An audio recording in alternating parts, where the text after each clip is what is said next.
Bonjour, et bienvenue sur notre chaîne. Aujourd'hui nous allons parler de deux histoires tragiques. Dans l'Illinois, à Troy.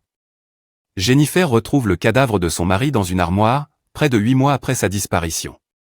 La seconde affaire est l'histoire de Patricia Copta, présumée morte, et retrouvée 30 ans après sa disparition. Richard Maedge, 53 ans. Il avait disparu le 27 avril 2022 après avoir appelé sa femme Jennifer pour lui dire qu'il quittait le travail plus tôt.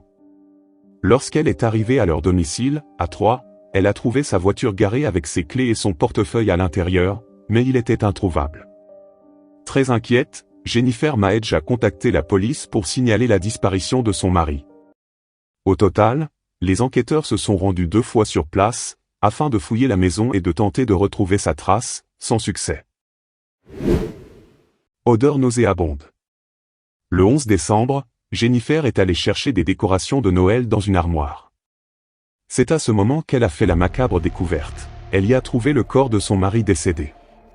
Le cadavre s'était décomposé au point d'être momifié. L'armoire, qui était difficilement accessible dans sa chambre, était rarement utilisée. Jennifer, ses voisins et même la police ont signalé pendant des mois une odeur nauséabonde provenant de la maison. Ils en ont conclu qu'il pouvait s'agir d'eaux usées. Selon la police, Richard et Jennifer étaient atteints de silogomanie, c'est-à-dire qu'ils accumulaient les objets de manière excessive. Cela a compliqué la recherche de l'homme à l'intérieur du domicile. La famille du défunt réclame des comptes. Richard s'est suicidé, selon les résultats de l'autopsie. La famille du défunt affirme que l'enquête de la police a été bâclée. Des erreurs ont été commises et je veux des réponses, a déclaré la sœur de Richard, Marilyn Tolivet, après les funérailles. S'il faut pour cela déposer une plainte et aller jusqu'au gouverneur, je le ferai. J'aurais dû le faire dès le début, mais j'ai été convaincu par la police qui m'a dit qu'elle faisait son travail et qu'elle le recherchait. En réponse aux allégations de la famille, le chef de la police de Troy, Brent Shawn, a publié la semaine dernière toutes les mesures prises par son unité pour retrouver l'homme disparu. Le motif de ce suicide pourrait être qu'il était engagé dans une bataille avec une autre sœur pour la garde de leur père atteint de démence, décédé en août.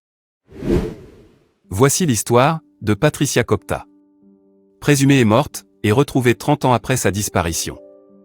Désormais âgée de 83 ans, vivait à Pittsburgh avec son mari quand elle a disparu en 1992. Elle a été retrouvée dans une maison de retraite. L'été 1992, Patricia Copta, alors âgée de 52 ans, disparaît sans dire un mot, laissant son mari et ses sœurs dans le flou le plus total. Elle vivait à Pittsburgh, en Pennsylvanie, à l'époque. La police n'a jamais retrouvé sa trace et Bob, son mari, l'a déclarée légalement morte après plusieurs années de recherches infructueuses. Mais Patricia, qui prêchait dans la rue et prédisait la fin du monde avant de disparaître, est bien en vie. Elle a été retrouvée dans une maison de retraite de Puerto Rico. Recherche. À l'époque son mari était parti à sa recherche, et avait même sillonné Puerto Rico puisqu'elle adorait le soleil et disait vouloir partir y vivre.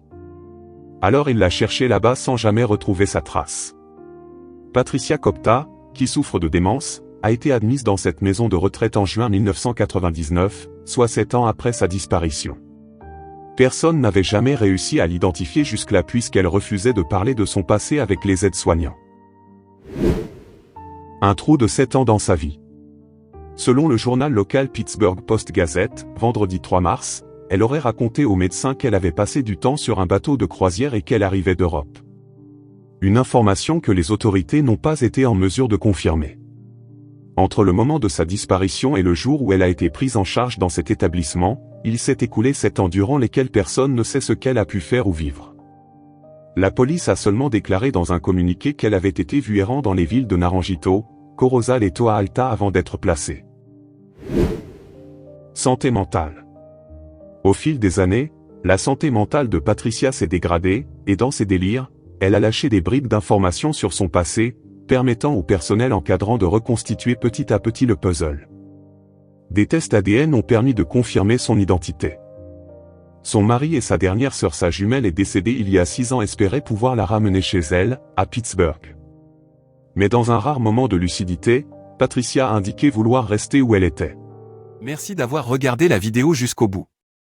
J'espère que vous avez apprécié le contenu et que vous avez appris quelque chose de nouveau. Si c'est le cas, n'hésitez pas à laisser un pouce bleu et à partager cette vidéo avec vos amis et votre famille. Si vous avez des questions ou des suggestions pour de futurs contenus, n'hésitez pas à nous le faire savoir dans les commentaires. Nous sommes toujours heureux de recevoir vos retours et vos idées pour améliorer nos vidéos. Enfin, n'oubliez pas de vous abonner à notre chaîne pour ne rien manquer de nos prochaines vidéos. Merci encore pour votre soutien et votre fidélité. À très bientôt.